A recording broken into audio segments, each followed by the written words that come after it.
That's just my testimony of how God changes hearts. We just trust and obey. God placed it in my heart to insist that he sees the doctor that I was working with to get treatment for his prostate cancer, or at least for information purposes. And that's it. And it's up to God to convince them to get treated, basically. I went to the initial doctor visit when he was diagnosed, and he was actually eager to get treatment. And this doctor was just like, don't worry about it. It's slow growing. You're quite elderly, right? He's like 83 at that time, probably. The doctors say you'll probably die before the cancer even kills you. So don't worry about it. And I was just like, what kind of doctor is this? I mean, I figured he would know better. He's the doctor, right? And I actually was not working in oncology at that time. I was in family medicine. And so I did not have exposure to oncology, which is cancer treatment, until last year. And so it was too late for my grandpa on my mom's side by that point. He passed away of metastatic prostate cancer prior to that, so 2021. And I was like, hey, wait a minute. Prostate cancer is so treatable. We treat 80s and 90s every single day, and they recover quite well. And so that bummed me out. But anyway, a lot of people think when they get to that age, is that, well, I'm gonna die anyway. I'm not gonna go through the hassle of getting treatment. And my aunt was basically the driving force against getting treatment because she had this fear that touching the cancer, quote unquote, would make it spread. Like it would metastasize because you touched it, which I'm like, that is not how cancer works. She's like, no. My friend's mom had her cancer touched and it spread. And I was just like shaking my head. It was such a battle to get them to see the doctor, which was like 2.5 hours away from where she lived. To get them there, I had to volunteer. I'm like, you know what? I was just trying to think, like, if I can save him, because we saved multiple people. You know, by that point, I've seen hundreds of people saved from prostate cancer. And I was just like, you know, if you can save my grandpa, his family, not that we're close or anything. I've never talked to him, but if you can save him, great. You know, you save a life. That is why we're in the medical field, because we want to save lives regardless of who they are, right? We save strangers, might as well save a family member. So I was like, well, I will go down there and physically drive him to the doctor's office. I told my aunt, you don't have to go. Okay, I'm gonna pick him up and I'm gonna drive him there. Okay, that's it. The end. And she's like, no, of course I'm gonna go. Are you not gonna drive me too? I was like, well, if you want to go, then yeah, sure, let's go, you know? And surprisingly, actually, when I told my brother about it, I was like, hey, I'm going to drive grandpa to the doctor's office because that's the only way I could get him there. And he's just like, no, I'm going to go with you and we'll go together. So we actually drove down. So that was surprising because he never wants to go anywhere with me.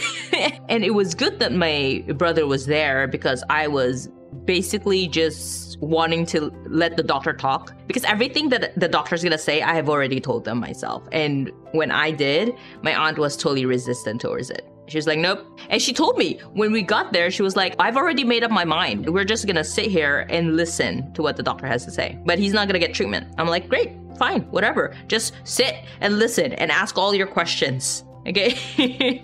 Because I know this doctor, and if he thinks it's a good idea, he can definitely convince you to get treated. Because eventually my grandpa's like, no, I actually want to get treatment and I want to live it to 120 is what he told the doctor, which was like, whoa, really?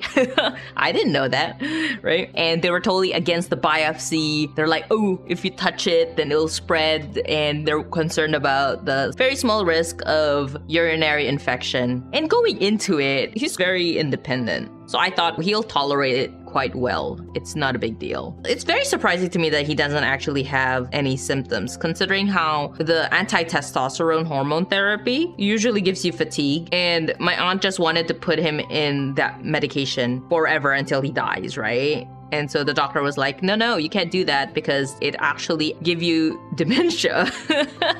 For people that's older than 85, he can get dementia, right? So they were like, oh, the doctor that we saw in Asia never said anything about that. They just gave us this pill saying that it'll control the cancer, and that was it. They didn't tell us what the side effects were. She's like, oh no, he's gonna get dementia. I've noticed his memory's kind of lapsing. So we should definitely get him off the medication as soon as possible, right? So that was the goal, to get treated so you don't really have to rely on medication because you've gotten rid of the cancer with radiation. So she was like, oh, I have a vacation. I'm hanging out with my friends. You can't get biopsy this time. And she kept pushing it back And my brother and I were no, because it's gonna give room for her to change her mind. And my grandfather can change his mind. So we're like, nope, you're gonna get biopsied as soon as possible. As soon as they're available, you're gonna go in and just gonna get biopsied. And then you get to start treatment as soon as possible. And we're just insisting. And she's like, no, nobody's gonna take care of him. I'm gonna go on vacation. What if something happens? And my brother's like, I'm gonna fly down and I'm gonna stay with him. You go on your vacation, and if something happens, I'm gonna drive him to the hospital. And it was just like, whoa, I didn't think that he would actually volunteer.